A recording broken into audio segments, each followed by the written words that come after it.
There are times in our life when we are confronted with life's challenges, life's concern, and also our sin.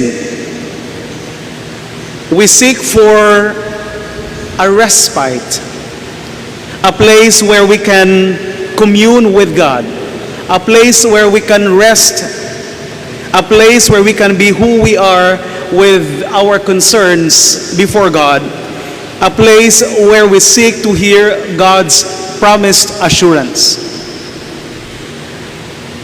If you've been following our first reading for the past few days, we have journeyed into the journey of faith of our fathers, from Abraham to Isaac to Jacob. Today, our first reading allows us to journey with Jacob in his travel to Haran. But I'd like us all to go back a bit about why he was sent to Haran. The background or the story behind is that he tricked his father and betrayed his brother Esau with his mother as the accomplice. Rebekah, the mother of Jacob, was the accomplice of that sin. And so when Jacob was sent by his father Isaac, well, presumably he was excited, but along that he was gripped with his sin, gripped with his offense against his brother Esau. And so in a way, it was a kind of escape of Jacob when he was sent to Haran. But what I like us all to learn from his experience is that the experience of Jacob taught us God's faithfulness. In a dream, the Lord had allowed Jacob to go back to the promise that the Lord had made to his forefathers. I'm talking about God's faithfulness because we know that Jacob failed. Jacob had offended his father and his brother. And yet the Lord continued to express and affirm his covenant relationship with Jacob going back to his forefathers. And that brings to mind what Lamentations chapter 3 verses 2, which out of my reflection on God's faithfulness, it says there, the favors of the Lord are not exhausted.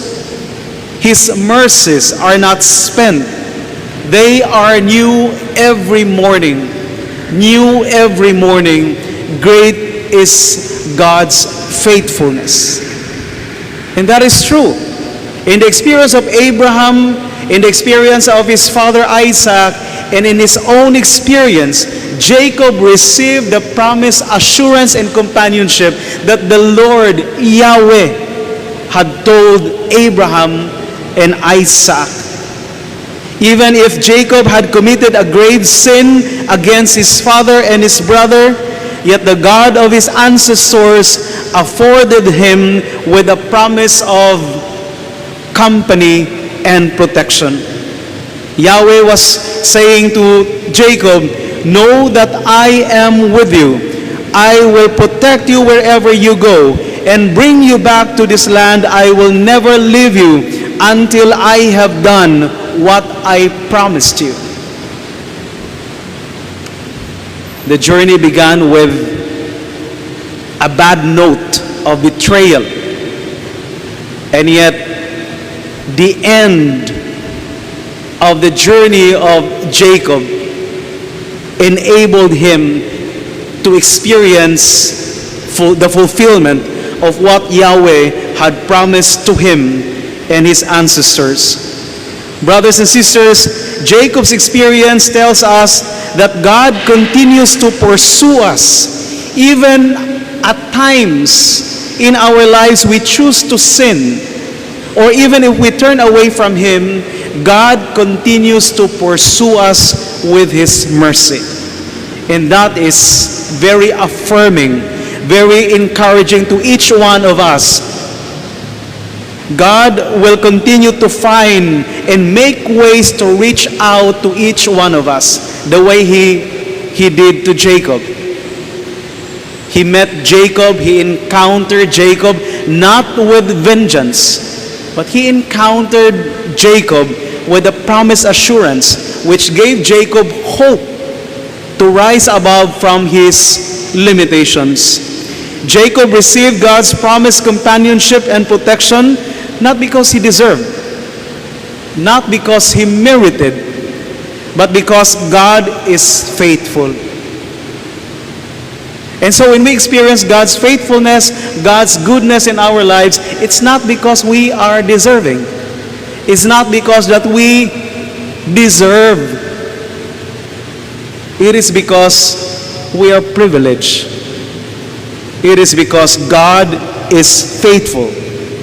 And these are the very words of Saint Paul in 2 Timothy chapter 2 verse 13. If we are unfaithful, He remains faithful, for He cannot deny Himself. That is the nature of our God. Even if we are unfaithful in so many ways and in so many times, He remains faithful because He cannot deny His faithfulness.